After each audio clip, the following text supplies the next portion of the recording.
midowga musharaxiinta qaranka Soomaaliya ayaa caawa sharaf u sameeyay dhammaan madaxda maamul goboleedyada iyaga oo xalfad weyn oo caawa ka dhacday hoteelka Jasiira ee magaalada Muqdisho halkaasi ay isku yimaadeen. waxaa halkaasi ka soo qayb galay midowga musharaxiinta qaranka Soomaaliya ay ugu horeeyaan madaxweynayaashii hore iyo ra'iisul wasaarihii hore ee Soomaaliya Xasan Cali Khayre, madaxweynihii hore ee Soomaaliya Sheekh Shariif Sheekh Axmed iyo madaxweynihii hore ee Soomaaliya Mudane Xasan Sheekh Maxamuud. halkaasi waxaa caawa markiiba soo gaaray dhammaan madaxda maamul goboleedyada Koonfur Galbeed, Jubbaland, Galmudug, Hirshabelle iyo waliba madaxweynaha maamulkaasi Puntland Siciid Cabdullaahi Dani.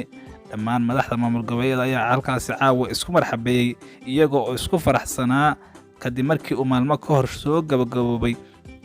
shirkii halkaasi lagu heshiiyey ee doorashada Soomaaliya lagu aaday. waxaa halkaasi xalfadda caawa warbixino lagaga dhageystay sida ay isu xog wareysteen iyo sida doorashadu ay ku sii socon doonto.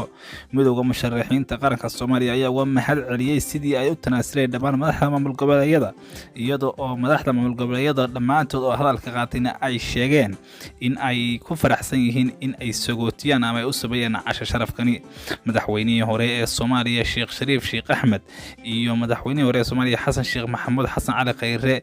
iyo gudoomiyaha xisbiga Sahan Cabdikariin Xuseen Guuleed, gudoomiyaha xisbiga Wadajir Cabdiraxmaan Cabdishakuur Warsame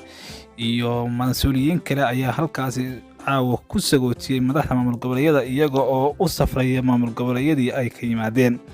markii ay xalfaddu soo xidhantay ayaa waxaa halkaasi warbaahinta kula hadlay madaxda maamul goboleedyada iyaga oo uga mahad celiyay sida ay u soo dhaweeyeen.